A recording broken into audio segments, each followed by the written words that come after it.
таҷлили рӯзи кормандони соҳаи тиб дар саросари кишвар идома дорад. беморхонаи рақами 2 дар якҷоягӣ бо марказҳои саломатии ҷамоати деҳотӣ ёваи ноҳияи Бобоҷон Ғафуров рӯзи табибонро таҷлил намуд. дар таҷлили рӯзи сафедҷомагон собиқадарони меҳнат, табибони беморхонаи марказҳои саломатӣ ва беморхонаи ҷамоати ёва, раиси ҷамоати деҳотӣ ёва ва намоянда аз мақомоти иҷроии ҳокимияти давлати ноҳияи Бобоҷон Ғафуров ширкат намуданд.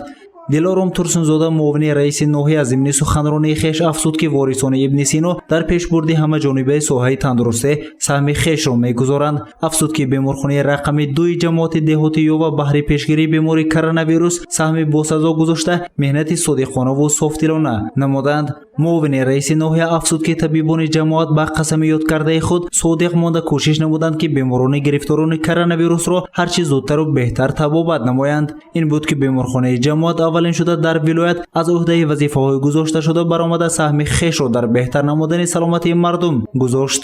овозаш то ҷумҳурӣ рафтааст. вақте ки мо дар ситоди ҳамашаба ин шабонарӯзӣ шуд, ширин исматуллозода муовини сарвазир ҳар бегаҳ дар ҳамин меҳмонхонаи сухдиёни шаҳри хуҷанд баргузор мегардид. дар онҷо қарор доштем ҳам бо ҳамроҳии сардухтур роҳбари шӯъбаи кац ва аз они се зане ки безравгардонӣ ҳамин беморхонаи сойча ва ҳайдар усмон чандин карата ба забон гирифта шуд ва мо фахр кардем аз табибоне ки дар ин ҷо кору фаъолият мебаранд, аз ҳамширавони шафқате ки дар ин ҷо кору фаъолият мебаранд ки дар ҳақиқат ҳамин ҷони худро хатар бигузоранд. дар охири суханронии хеш муовини раиси ноҳияи Бобоҷон Ғафуров тамоми кормандони соҳаи тибро бо рӯзи касбиашон табрику таҳният намуда барояшон сеҳату саломатӣ ва бурдбориҳоро таманно намуд. сипас 2 нафар кормандони соҳаи тиб барои меҳнати бисёр сола ва иштироки фаъолона баҳри пешгирии бемории COVID-19 бо нишонаи саррасинагии аълочии тандурустии ҷумҳурии Тоҷикистон сарфароз гардиданд. ҳамчунин Гулбаҳор Исмоилова бо ифтихорномаи иттифоқи касабии соҳаи тандурустӣ ва ҳифзи аҳолии ҷумҳурии Тоҷикистон сарфароз гардонида шуд.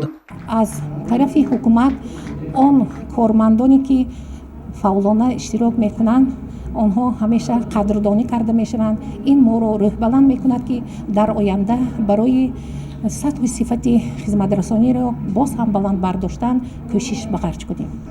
аз фурсат истифода бурда ман ҳамаи коркунони тибро аз он ҷумла коркунони тибби ҷамоатро ба ин рӯзи фирӯз табрику таҳният гуфта ба онҳо асосан саломатӣ ва орзуҳои хуби инсонӣ таманно дорам.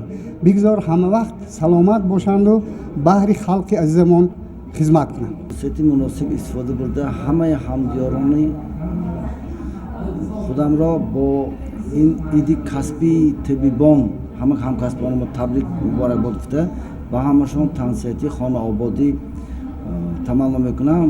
бемории COVID-19 аввал COVID-19 буд, воҳими ваҳм буд, сони пневмония шуд, ҳозир бронхит мондагӣ, охир ҳамин бемории зукоми мавсимӣ шуда мемонаду чихеле ки зукоми ашадин адин буд оҳиста оҳиста нешуда рафта нашдако. лекин барои ёрдам ба духтуро халқи азиз ҳамдиёро илтимос мекунем ки ҳамун эҳтиёткория воситаҳои пешгирии ин бемория ҳатман истифода бурда духтуроба кӯмак кунанд, барое ки духтуро ёрдами шумо ба ҳамин тоба муҳтоҷ. ҳамчунин зиёда аз 50 нафар кормандони марказҳои саломатии ҷамоати деҳоти ёва ва беморхонаи рақами 2 ҷамоат бо тӯҳфаҳои хотиравӣ қадрдонӣ гардиданд. дар ин вазъияти пандемияи коронавирус қадрдонӣ намудани табибон рӯҳияи онҳоро боло бурда баҳри содиқона ва софдилона кор ва фаъолият намудан саҳмгузор хоҳанд шуд.